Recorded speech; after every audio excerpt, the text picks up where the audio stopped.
O que é a justiça de Deus? Como compreendê-la? Tudo bem com você? Neste vídeo eu quero falar um pouquinho a respeito desse tema, motivado por uma sequência de estudos bíblicos que nós estamos fazendo também em comunidade, baseados na carta do apóstolo Paulo aos Romanos. E um dos primeiros temas que a gente se depara nessa carta é justamente esse da justiça de Deus. Você já deve ter ouvido frases como a justiça de Deus não falha, ou Deus é amor, mas também é justiça. Essas frases muitas vezes a gente ouve ou até mesmo a gente fala elas em um tom meio que ameaçador, porque temos internalizado em nosso pensamento que a justiça de Deus ela é punitiva. Então ninguém escapa da punição, ninguém escapa do castigo pelos seus pecados, ainda que do ponto de vista da justiça dos homens, muitas vezes os ímpios possam escapar da punição, escapar do castigo, mas da justiça de Deus eles não escapam. No entanto, na carta do apóstolo Paulo aos Romanos, nós encontramos um conceito um pouco diferente da justiça de Deus. E por esse motivo eu gostaria de começar assim essa sequência de estudos, de pensamentos extraídos da carta do apóstolo Paulo aos Romanos, falando um pouco da importância dessa carta e da transformação que ela tem o potencial de gerar em nós. Lembramos que a carta de São Paulo aos Romanos, ela é a mais importante carta do Novo Testamento, e foi essa carta, por exemplo, que motivou a conversão de Agostinho de Hipona, Santo Agostinho, lá no século IV. Ela também é muito importante para nós que viemos da tradição luterana, porque foi a carta que motivou Martim Lutero no seu impulso da reforma luterana no século XVI. Ela foi importante para muitas outras pessoas também ao longo da história da igreja, da história cristã. E ela é uma espécie de resumo do plano de Deus para toda a humanidade, do plano de salvação de Deus para toda a humanidade. Tanto o povo de Israel, os judeus, quanto os gentios, aqueles que não fazem parte do povo judeu, que corresponde à maior parte do povo cristão. Então essa carta, ela começa, como qualquer carta, ela começa indicando a sua autoria. Paulo, servo de Jesus Cristo, chamado para ser apóstolo, separado para o Evangelho de Deus. Conhecemos um pouco da vida do apóstolo Paulo, não somente de suas cartas, mas também do livro de Atos dos Apóstolos. Sabemos que Paulo ele era um judeu convicto da seita dos fariseus, que era muito observante da lei, e assim nos narra lá em Atos dos Apóstolos, e Paulo também demonstra isso em algumas de suas cartas, que no seu passado, antes de conhecer a Cristo, ele foi perseguidor do Evangelho, perseguindo as pessoas que acreditavam e pregavam este Evangelho de Jesus Cristo. Mas em dado momento ele teve um encontro com Cristo que transformou sua vida e ali ele foi chamado para ser apóstolo. Diferente dos 12 apóstolos que Jesus Cristo chamou como discípulos ainda em seu ministério aqui na terra, antes de sua morte e ressurreição, Paulo é o único dos apóstolos que foi chamado após a ressurreição de Cristo. Então, o chamado dele tem algo de diferente do que os demais apóstolos. E ele foi chamado justamente para ser um pregador do evangelho entre os gentios, ou seja, entre aqueles que não vinham do berço de Israel, do berço judaico. E então, como qualquer carta, ela vai começar indicando a sua autoria e também os destinatários. Nós vemos lá no versículo 7, onde Paulo vai falar a todos os amados de Deus que estáis em Roma, chamados para ser de santos. Chamados para ser de santos nada mais é do que a igreja cristã. Todo cristão, toda pessoa batizada, ela é chamada por Deus para ser santa. Graça a vós outros e paz da parte de Deus, nosso Pai, e do Senhor Jesus Cristo. Portanto, os destinatários dessa carta são todos, inicialmente, os cristãos lá em Roma. E algo de interessante para o nosso conhecimento é que Paulo não conhecia pessoalmente essas comunidades cristãs que se reuniam em Roma. Diferente de outras cartas que ele escreve para comunidades onde ele já havia estado antes, ou até mesmo comunidades que ele próprio havia iniciado, ele havia plantado essas comunidades, evangelizado, a carta aos Romanos ela é dirigida a uma comunidade que Paulo não conhecia pessoalmente. E a essa comunidade, justamente, Paulo vai dirigir uma espécie de um resumo de todo o seu evangelho. Não é que o evangelho era de Paulo, mas a maneira como Paulo explicava esse evangelho. Paulo é o grande teólogo do Novo Testamento e ele vai falar aqui sobre a salvação, sobre a justiça de Deus, sobre a graça, sobre a fé. Nos versículos seguintes, ele faz então a tradicional ação de graças pela comunidade. Ele louva a Deus por essa comunidade, apesar de ele não a conhecer, mas ele ouve falar da fé que os cristãos em Roma, que era o coração do Império Romano, que esses cristãos eles tinham. Ele fala também do seu desejo de ir até Roma. Sabemos que pelo livro de Atos dos Apóstolos, Paulo realmente foi a Roma. No finalzinho do livro de Atos dos Apóstolos, ali é narrado o ministério de Paulo em Roma. E como é que ele foi a Roma? Ele foi a Roma para ser preso, né? Ele foi lá preso, então estava aguardando julgamento em prisão domiciliar e lá ele teve a oportunidade de receber visitas em sua prisão domiciliar, onde ele pregou o evangelho de maneira desimpedida, tanto a judeus quanto a gentios. Mas quando ele escreve essa carta aqui, ele ainda não havia estado em Roma. E o mais importante, então, que nós queremos ressaltar, está no capítulo 1, os versículos 16 a 17, que é o grande título, o grande tema dessa carta do apóstolo Paulo aos Romanos, que vai falar justamente sobre esse tema que nós queremos abordar, a justiça de Deus. Ali Paulo vai dizer o seguinte: pois eu não me envergonho do evangelho, porque é o poder de Deus para a salvação de todo aquele que crê, primeiro do judeu e também do grego, visto que a justiça de Deus se revela no evangelho de fé em fé, como está escrito, o justo viverá pela fé. Nestes 2 versículos aqui a gente já pode fazer uma análise, né? E é tão bonito essa expressão de Paulo dizendo que ele não tem vergonha, que ele não se envergonha do evangelho. Ele já havia falado sobre o que é este evangelho nos versículos anteriores, quando ele fala da vinda do Filho de Deus ao mundo, Jesus Cristo, que nasceu, viveu, morreu e ressuscitou pela salvação nossa, né? Este é o resumo do evangelho. Cristo veio ao mundo para nos dar a salvação. Mas o evangelho ele também é entregue a nós de uma maneira concreta, como? Através da pregação da palavra e dos sacramentos. Ali a gente recebe o evangelho, eu recebo o evangelho para mim, não como uma doutrina genérica, mas como algo de Deus para mim que me dá o perdão dos pecados. Então Paulo diz que ele não tem vergonha disso, deste poder de Deus que é o evangelho. Muitos procuravam colocar em Paulo essa vergonha, por quê? Porque Paulo, a gente vê isso inúmeras vezes em suas cartas, ele era muito questionado pelos judaístas, ou seja, aqueles cristãos, aqueles dentro da igreja cristã que acreditavam e ensinavam que para ser cristão, alguém precisava seguir rigorosamente todas as leis do povo judeu, do povo de Israel, ou seja, as leis que foram dadas por meio de Moisés. E Paulo, nas suas cartas, pelo contrário, ele vai argumentar que para ser cristão você não precisa seguir as obras da lei, mas sim a fé em Jesus Cristo. E por causa desta pregação, então, muitas vezes Paulo ele era considerado como uma espécie de libertino, alguém que estava desvirtuando o pensamento dos cristãos, e principalmente os cristãos de origem judaica, fazendo com que eles não obedecessem mais à lei e até mesmo pudessem viver uma vida libertina, sem se preocupar com o que era pecado ou não. É claro que não era isso, não era bem isso que Paulo ensinava, ele não ensina de maneira nenhuma uma vida libertina. E lendo as suas cartas a gente tem isso com muita clareza. Mas os seus adversários muitas vezes faziam isso, faziam essa acusação a ele. Por isso ele vai dizer que ele não tem vergonha deste evangelho, porque este é o poder de Deus, apesar de seus adversários o acusarem desta doutrina, né? Ele diz que ele não tem vergonha porque este é o poder de Deus para a salvação. Salvação de todo aquele que crê. Então ele começa deixando claro que só existe um meio de salvação, só existe um evangelho, tanto para o judeu, aquele que vem do povo de Israel, que observava as leis dadas por meio de Moisés, como para o gentil, que não era de sangue judaico, que não praticava essas leis, que não conhecia estas leis. Tanto o judeu como o gentil, para ele só havia um caminho de salvação, que era a fé em Jesus Cristo. E aí ele diz então, este evangelho, que é o poder de Deus para a salvação de todo o que crê, primeiro do judeu e também do grego.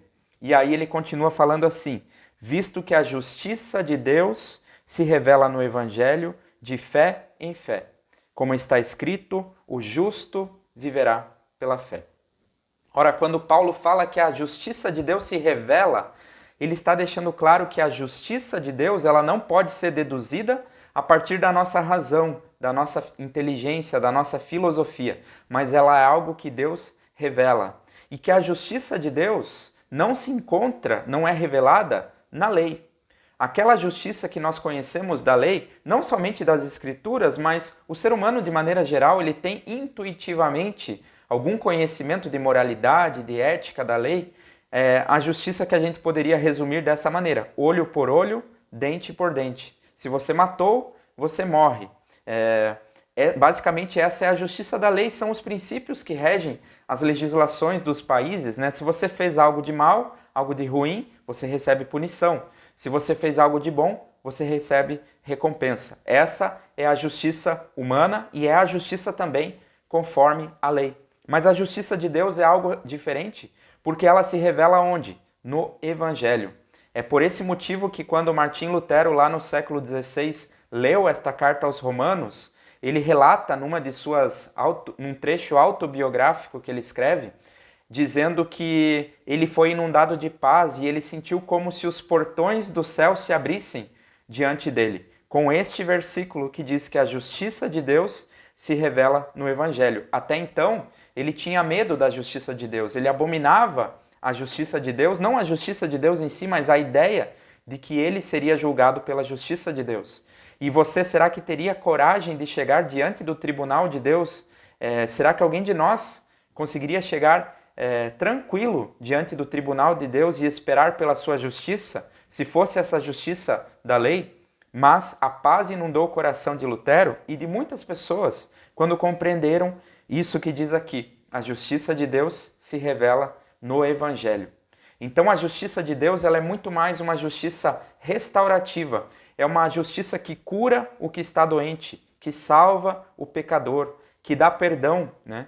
Tem uma frase que eu acho muito interessante, eu não lembro quem disse, mas eu gosto muito dessa frase, que diz assim: o tribunal de Deus é o único tribunal onde quem confessa é absolvido, quem confessa é perdoado.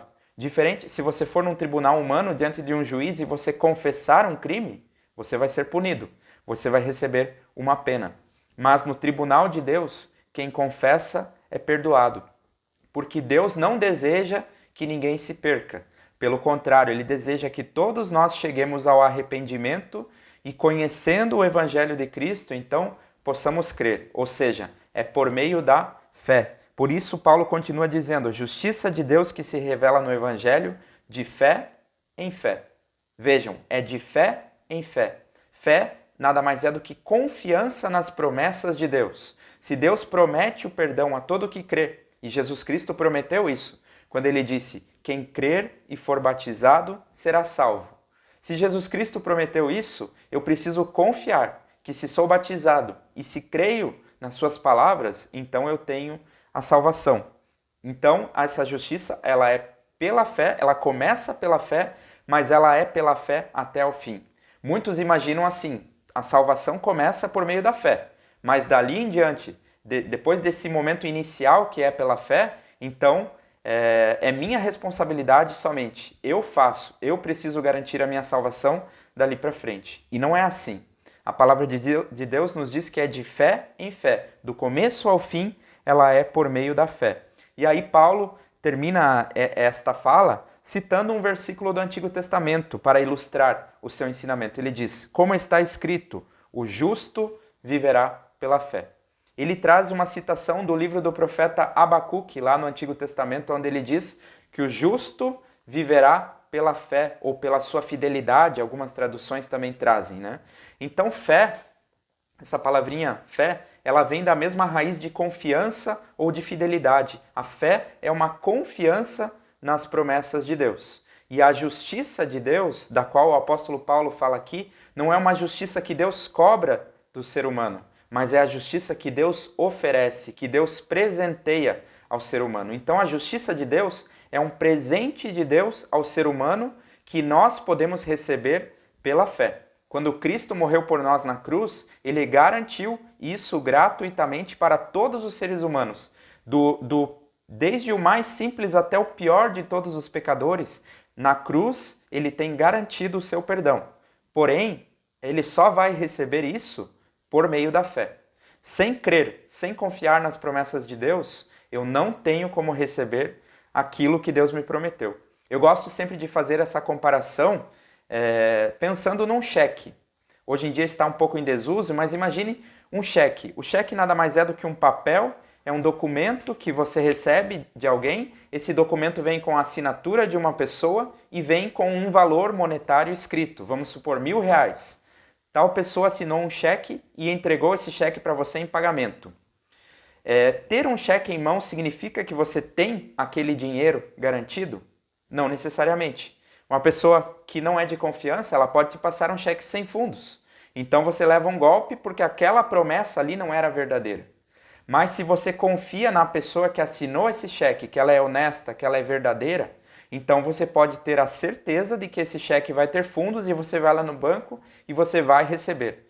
Confiar, então, é a mesma coisa que ter fé. Eu tenho um cheque assinado por Jesus Cristo, um cheque assinado por Deus, não com valor monetário, mas um cheque que me garante a salvação. Mas para que eu tenha essa salvação, eu preciso confiar em quem assinou. Isso significa, então, pegar esse cheque e sacar esse valor. Se eu não confio, eu posso pegar esse cheque e rasgá-lo ou deixar ele guardado numa gaveta e nunca aproveitar aquilo que está sendo oferecido ali. Então o Evangelho de Deus ele é oferecido a todos, gratuitamente. Mas quem recebe de fato é só quem confia, quem crê, quem confessa a Jesus Cristo como seu Senhor e Salvador. Isso é muito diferente de simplesmente ser praticante de uma religião, mas é uma confiança do coração, que envolve duas coisas, né? O conhecimento de quem é Jesus Cristo, de que ele veio a este mundo, que ele morreu por nós, isso é uma parte, né? Mas, além desse simples conhecimento intelectual, também tem a questão da confiança do coração. Confiar que não somente Cristo morreu lá numa cruz há 2000 anos atrás, mas que ele fez isso por mim, para me dar o perdão dos pecados. Então, quem crê desta maneira tem a salvação. Por isso, o justo viverá pela fé. Quero citar ainda uma outra frase que eu acho muito interessante. Essa frase é de autoria de Martim Lutero, quando ele diz assim: as boas obras não fazem um homem justo, mas o homem justo faz boas obras. O que Lutero está dizendo nessa frase é a mesma coisa que o apóstolo Paulo diz aqui. A justiça de Deus não é por meio das obras, não é por meio da lei, mas ela é por meio da fé. Não significa que a pessoa de fé, ela não faz boas obras também. Ela faz pela fé e ela deve fazer também boas obras. Mas não são essas boas obras o que causam a sua salvação, que a dão esse presente, porque a salvação ela é justamente um presente, então ela não pode ser resultado do esforço do ser humano. E é assim, então, que o apóstolo Paulo, ele inicia a sua carta falando da justiça de Deus. É uma justiça que quer restaurar o ser humano.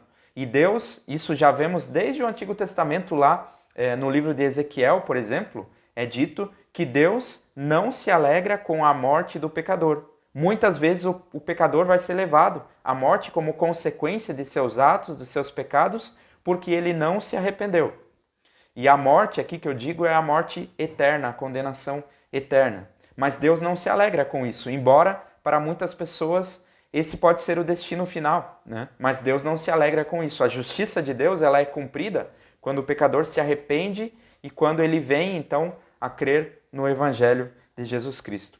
Isso se coaduna muito bem com o que diz Jesus Cristo lá no Evangelho de João, capítulo 3, verso 17, onde ele diz que Deus enviou o seu Filho ao mundo, ou seja, Deus enviou Jesus Cristo a este mundo, não para que julgasse o mundo, mas para que o mundo fosse salvo por ele. O interesse de Jesus não é vir a este mundo para nos mandar para o inferno, para nos condenar por nossos pecados, mas é restaurar. Ele quer salvar os pecadores, né?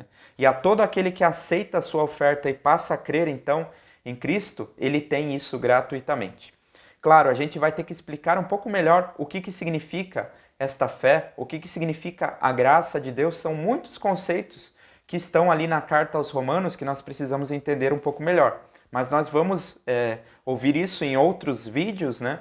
E vamos também para quem participa aqui da nossa comunidade também estudar nos próximos encontros de estudo bíblico. Mas, desde já, eu recomendo que você comece a ler esta carta de São Paulo aos Romanos, leia ela todinha e releia várias vezes, porque reler vai ajudando na compreensão. E assim que também você possa, ao ler essa carta, assim como Martim Lutero disse, sentir os portões do céu se abrindo diante de você, porque aqui, nessa carta todinha, o apóstolo Paulo ele está revelando o plano de Deus para a humanidade. Esta é considerada, por isso, a carta mais importante do apóstolo Paulo e um dos livros mais importantes de toda a Bíblia, com toda certeza. Um abençoado estudo, uma abençoada reflexão para você. Um grande abraço.